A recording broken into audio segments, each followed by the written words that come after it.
Hello students. तो बच्चे आज हम पढ़ने जा रहे हैं about respiration. Respiration in plants में है ना। तो रेस्पिरेशन इन प्लांट्स पढ़ने से पहले हम पढ़ेंगे व्हाट इज रेस्पिरेशन। तो रेस्पिरेशन बेसिकली है क्या? Respiration the process of releasing energy from food is called respiration.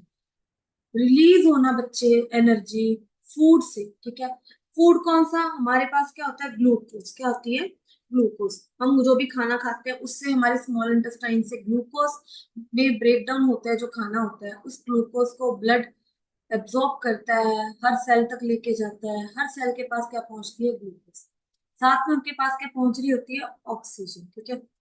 अब उस ग्लूकोज का ब्रेक डाउन करना, ठीक है, to release energy. Catabolic process है ये। क्या है? एक तरह का कैटाबॉलिक प्रोसेस। कैटाबॉलिक प्रोसेस क्या होता है बच्चे? देखो, जितनी भी हमारी बॉडी में केमिकल रिएक्शंस हो रही है उनको क्या बोलते हैं? मेटाबॉलिज्म, ठीक है। मेटाबॉलिज्म बोलेंगे। मेटाबॉलिज्म कितने तरह का होता है? दो तरह का होता है, ठीक है। Metabolism is of two types. एक होता है कैटाबॉलिज्म, एक होता है एनाबॉलिज्म। क्लियर है बच्चे? Catabolism and anabolism.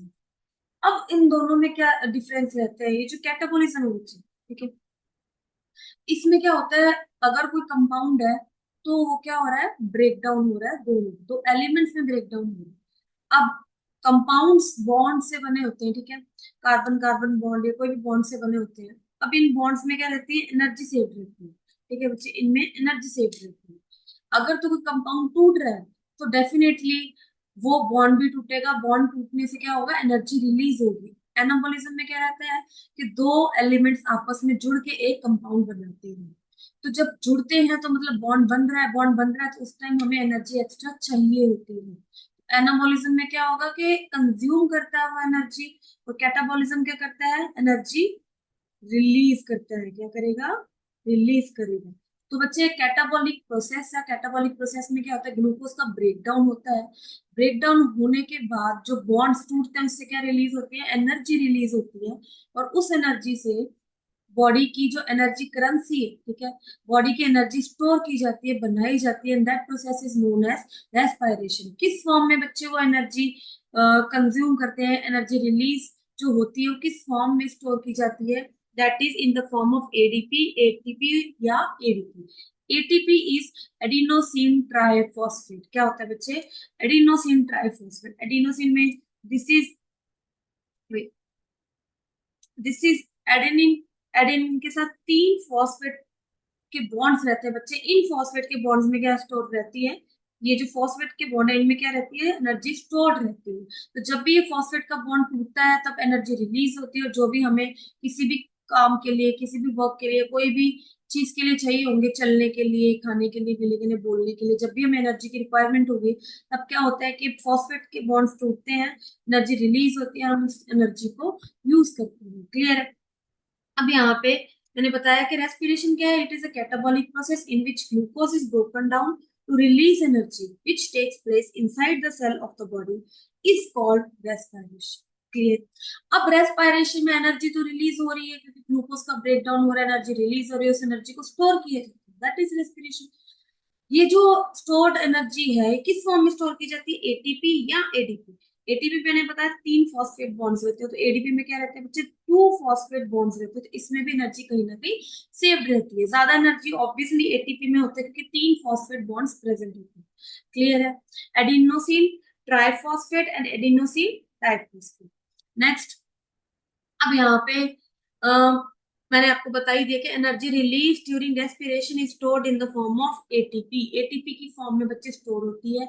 इसीलिए एटीपी को क्या बोला जाता है? एनर्जी करेंसी भी बोला जाता है बॉडी का, ठीक है। इसके बाद टाइप्स ऑफ रेस्पिरेशन। अब रेस्पिरेशन तो मैंने आपको बता दिया व्हाट इज रेस्पिरेशन की break down of glucose, catabolic process, release energy. लेकिन रेस्पिरेशन भी दो तरह की होती है। एक होती है एरोबिक रेस्पिरेशन, एक होती है एनारोबिक रेस्पिरेशन। देखो बच्चे, एरोबिक रेस्पिरेशन में क्या होता है कि ग्लूकोज ब्रेक डाउन तो हो रही है, उससे एनर्जी तो प्रोड्यूस हो रही है, बट उस ग्लूकोज का ब्रेक डाउन हो रहा है। एरोबिक में कब होता है? जब वो ऑक्सीजन की प्रेजेंस में हो। ऑक्सीजन की अगर प्रेजेंस रहेगी तब अगर ग्लूकोज का ब्रेकडाउन होगा तो वो रेस्पिरेशन कहलाएगी एरोबिक रेस्पिरेशन।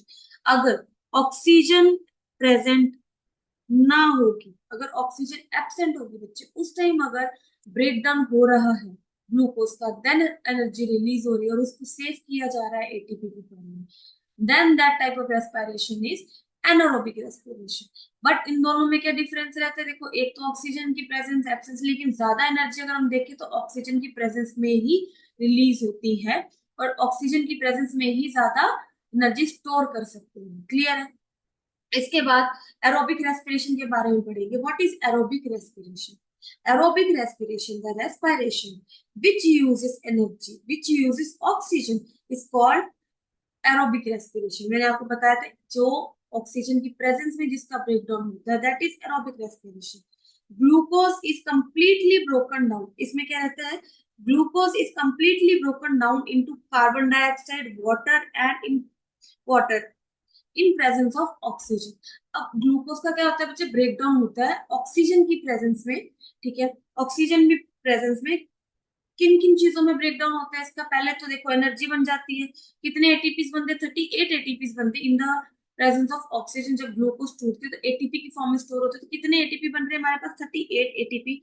साथ साथ में बच्चे as a waste product carbon dioxide भी रिलीज होता है और साथ साथ में वाटर की भी फॉर्मेशन होती है। ये तीन चीजें हमारे पास फॉर्म होती है जब ग्लूकोज का ब्रेकडाउन होता है। अगर हम ग्लूकोज की बात करें तो ग्लूकोज का फॉर्मूला क्या रहता है बच्चे?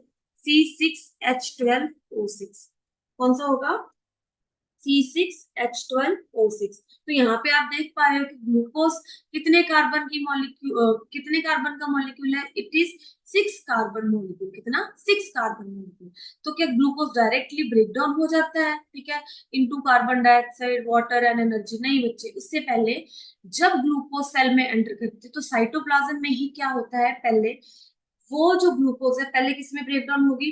पाइरुवेट में ब्रेक डाउन होती है। किसमें होती है बच्चे? दो पाइरुवेट बनते हैं पर्टिकुलर। ईच पाइरुवेट कितने कार्बन मॉलिक्यूल्स का होता है? 3 कार्बन मॉलिक्यूल्स का होता है ईच पाइरुवेट। ठीक है, हर पाइरुवेट 3 कार्बन मॉलिक्यूल्स का होता है, दो बनते हैं। साइटोप्लाज्म में पहले ग्लूकोज का ब्रेकडाउन होता है इन टू पाइरुवेट, देन वो पाइरुवेट क्या करता है? माइटोकॉन्ड्रिया में जाता है और माइटोकॉन्ड्रिया में क्या प्रेजेंट होती है? ऑक्सीजन। क्या प्रेजेंट होती है? ऑक्सीजन। तो माइटोकॉन्ड्रिया में ऑक्सीजन की प्रेजेंस में इसका ब्रेकडाउन होता है, देन हमारे पास क्या बनता है? Carbon dioxide, water and energy. Carbon dioxide, water and energy. Clear है? आपको ये चीज याद रखनी पड़ेगी कि जो ऑक्सीजन की प्रेजेंस में ब्रेकडाउन होता है, ग्लूकोज बोलो या पाइरुवेट बोलो, तो वो कहाँ पे होगा? माइटोकॉन्ड्रिया में, इन माइटोकॉन्ड्रिया। क्लियर है बच्चे? इसके बाद most of the organisms carry aerobic respiration, for example man, dogs, earthworm, etc. देखो बच्चों, मोस्ट ऑफ द ऑर्गेनिजम्स है ना, मोस्टली क्या कैरी करते हैं? एरोबिक। ऑक्सीजन की प्रेजेंस में ही क्या करते हैं? वो ग्लूकोज का ब्रेक डाउन करेंगे और देन उससे क्या गेन करेंगे? एनर्जी गेन करेंगे। Is that clear? अब इसके बाद क्या रहता है बच्चे? देखो, मैन, डॉग, अर्थवॉर्म। अब मैन के पास क्या प्रेजेंट होते हैं? लंग्स। ठीक है, वैसे ही अर्थवॉर्म किससे अपनी रेस्पिरेशन करती है बच्चे? अर्थवॉर्म करती है अपनी स्किन के थ्रू रेस्पायर करती है, स्किन के थ्रू रेस्पायर करती है। तो डिफरेंट डिफरेंट ऑर्गेनिज्म के पास डिफरेंट डिफरेंट मैकेनिज्म होता है रेस्पायरेशन करने का, लेकिन उस रेस्पायरेशन में जो केमिकल प्रोसेस रहता है वो ऑक्सीजन की प्रेजेंस में और ऑक्सीजन की एब्सेंस में बिल्कुल सेम रहता है, बाय प्रोडक्ट्स भी ऑलमोस्ट सेम रहते हैं। क्लियर है? इसके बाद हम पढ़ने वाले हैं about anaerobic respiration. Anaerobic respiration में क्या होगा? डेफिनेटली हमने पढ़ा था कि जो रेस्पिरेशन होती है in the absence of oxygen, जिसमें ग्लूकोज का ब्रेकडाउन हो रहा है without the presence of oxygen, in which the energy is formed. ठीक है, अब respiration which takes place without oxygen is called anaerobic respiration. Microorganisms like yeast break down glucose into ethanol and carbon dioxide and release the energy.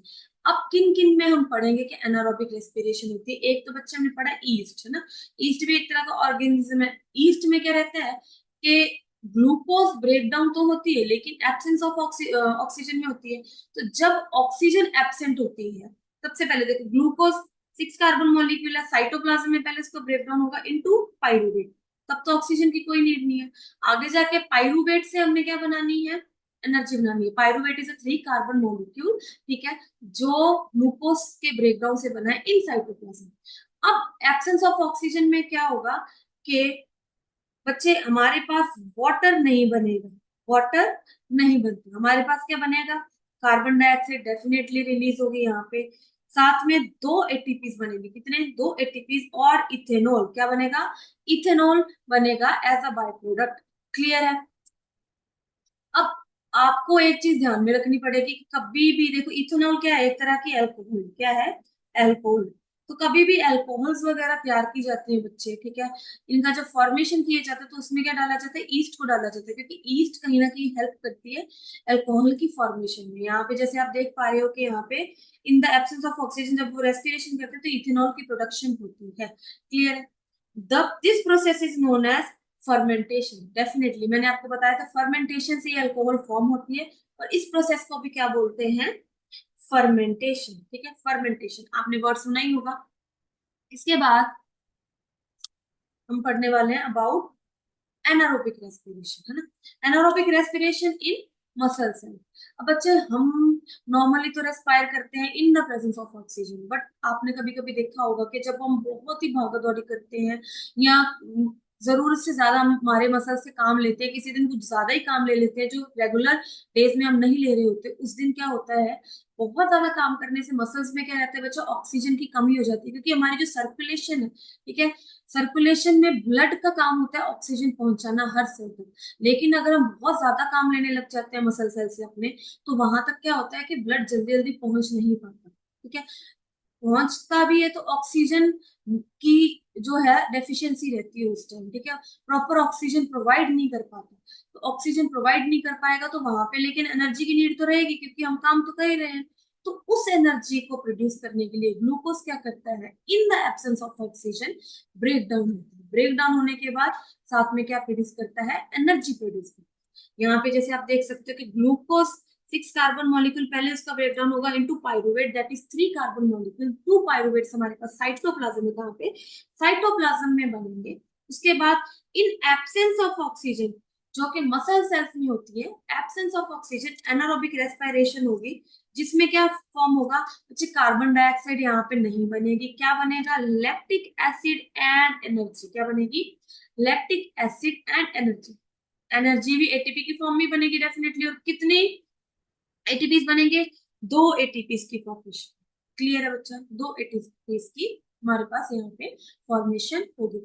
अब जब lactic acid बच्चे muscles में बनता है during insufficient oxygen, ठीक है, जब oxygen की कमी होती है उस टाइम हमारे पास लैक्टिक एसिड बनता है, तब क्या रहते हैं, मसल क्रैम्प्स, जो आपको बच्चे दर्द होता है 2 2 दिन तक, जो क्रैम्प्स रहते हैं किसकी वजह से रहते हैं, लैक्टिक एसिड की वजह से। और धीरे धीरे जैसे जैसे ऑक्सीजन पहुंचती जाती है, ये जो लैक्टिक एसिड है दोबारा से किसमें कन्वर्ट हो जाता है, water plus CO2, water plus CO2, तो धीरे धीरे CO2 रिलीज हो जाते हैं थ्रू लंग्स और आपके क्रैम्प्स ठीक हो जाते हैं। क्लियर है। इसके बाद मैं आपको इकट्ठा टेबल पढ़ा देती हूँ, क्योंकि आपने एक एक करके तीनों पढ़नी हुए हैं। एक तो एरोबिक रेस्पिरेशन, ठीक है, नॉर्मल जो सेल्स में हमारे माइटोकॉन्ड्रिया में होती है। सेकंड एनारोबिक रेस्पिरेशन, 2 चीजों में आपने देख ली है, फर्स्ट ईस्ट में, सेकंड आपने किसमें देखी है, मसल सेल्स में। जब ज्यादा ही हम एग्जॉस्ट हो जाए, ज्यादा हम एक्सर्शन करें, ठीक है, ज्यादा हम अपने मसल से काम लें, तब जब हमारे मसल्स है, मसल सेल्स है, वो क्या परफॉर्म करते हैं, एनारोबिक रेस्पिरेशन, और तब लैक्टिक एसिड फॉर्मेशन होता है, जो कि क्या कॉज करता है, मसल क्रैम्प्स। क्लियर है। यहाँ पे आप देख पा रहे हो कि glucose, this is 6 carbon molecule, तीनों में एक सेम प्रोसेस रहता है कि साइटोप्लाज्म में पाइरुवेट में ये ब्रेक डाउन हो जाता है, glucose is being broken down into pyruvate which is a 3 carbon molecule. And क्या होता है कि ग्लूकोज के बाद क्या होता है कि पाइरुवेट 2 बनते हैं, ठीक है। अब यहाँ से पाइरुवेट किन किन में ब्रेक डाउन होगा, अगर तो ऑक्सीजन की प्रेजेंस है तो माइटोकॉन्ड्रिया में क्या होता है, ऑक्सीजन की प्रेजेंस होती है माइटोकॉन्ड्रिया में, किस में ब्रेक डाउन होगा, carbon dioxide, water and energy. Energy भी कितने, उस फॉर्म में एटीपी की फॉर्म है, कितने एटीपी फॉर्म होते हैं, 38 एटीपी। एटीपी मैक्सिमम एनर्जी बचे एरोबिक रेस्पिरेशन में ही हमारे पास स्टोर होती है, ठीक है। अब एनारोबिक रेस्पिरेशन अगर मसल सेल्स में देखें, मसल सेल्स में कौन सी होती है, एनारोबिक, अगर ज्यादा एक्सर्शन हो जाए तो उसमें क्या बनेगा, lactic acid plus 2 ATP, no carbon dioxide no water. जैसे जैसे ऑक्सीजन आती जाती है तब लैक्टिक एसिड, कार्बन डाइऑक्साइड और वाटर धीरे धीरे प्रोड्यूस करता है, जो कि रिलीज हो जाती है, ठीक है। इसके इसके बाद ईस्ट में हमने देखा था बच्चे, ईस्ट में क्या रहता है, इथेनॉल बनता है, कार्बन डाइऑक्साइड एंड 2 क्लियर है। इसके बाद हम जाएंगे नेक्स्ट स्लाइड पे। अब यहाँ पे हम देखेंगे कि differentiate between aerobic and anaerobic respiration. अगर आपको ये कोई क्वेश्चन आता है, आप इसको डिफरेंशिएट कर सकते हैं between aerobic and anaerobic respiration.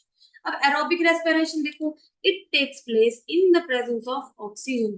किसकी प्रेजेंस में काम करती है, किसकी प्रेजेंस में, ऑक्सीजन की प्रेजेंस में रेस्पिरेशन होती है बच्चे। और एनारोबिक रेस्पिरेशन कब होती है, एब्सेंस ऑफ ऑक्सीजन, क्लियर है। Next, in this process breakdown of food occurs, definitely इसमें क्या होता है, फुल ब्रेकडाउन, ठीक है। फूड होता है जो ग्लूकोज होती है फुली ब्रेकडाउन होती है। लेकिन एनारोबिक रेस्पिरेशन में क्या रहता है, जहाँ पे ऑक्सीजन की कमी होती है वो प्रॉपरली ब्रेकडाउन नहीं हो पाता फूड का, ठीक है। फूड क्या आता है, प्रॉपरली ब्रेकडाउन नहीं होता। इसके बाद aerobic respiration end products are carbon dioxide and water. आपको पता है एनर्जी तो फॉर्म हो ही रही है, एटीपी तो फॉर्म हो ही रही है, साथ साथ में एंड प्रोडक्ट्स क्या निकल रहे हैं, carbon dioxide and H2, clear है, दैट इज वॉटर। के बाद एंड प्रोडक्ट्स में भी इथेनॉल हमने पढ़ा था ईस्ट में, and carbon dioxide in yeast, और lactic acid in animal cell, clear है। It produces a considerable amount of energy, much less energy is produced. मैंने आपको बताया था कि ज्यादा अमाउंट ऑफ एनर्जी किसमें हमें प्रोड्यूस्ड मिलेगी, एरोबिक रेस्पिरेशन में, और एनारोबिक में क्या रहता है कि लेस एनर्जी इज प्रोड्यूस्ड, ठीक है। ये आपको मैंने समझा दिया होगा बच्चा।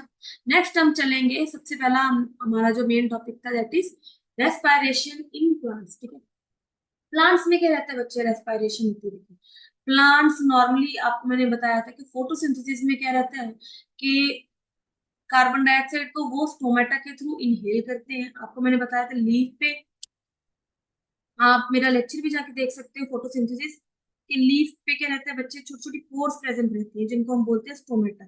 इनके आसपास क्या रहते हैं, गार्ड सेल्स प्रेजेंट रहते हैं जो कि इन पोर्स की ओपनिंग और क्लोजिंग में हेल्प करते हैं, इनको मेंटेन करते हैं, क्लियर।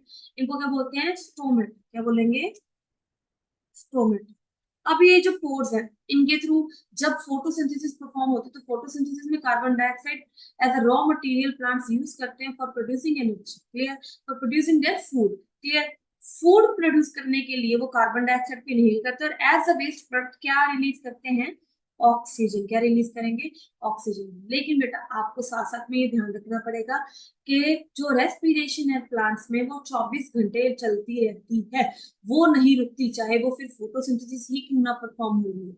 और रेस्पिरेशन में क्या रहता है कि ऑक्सीजन इज इनहेल, ऑक्सीजन को ऑब्टेन करते हैं प्लांट्स, और कार्बन डाइऑक्साइड को क्या करते हैं, रिलीज करते हैं।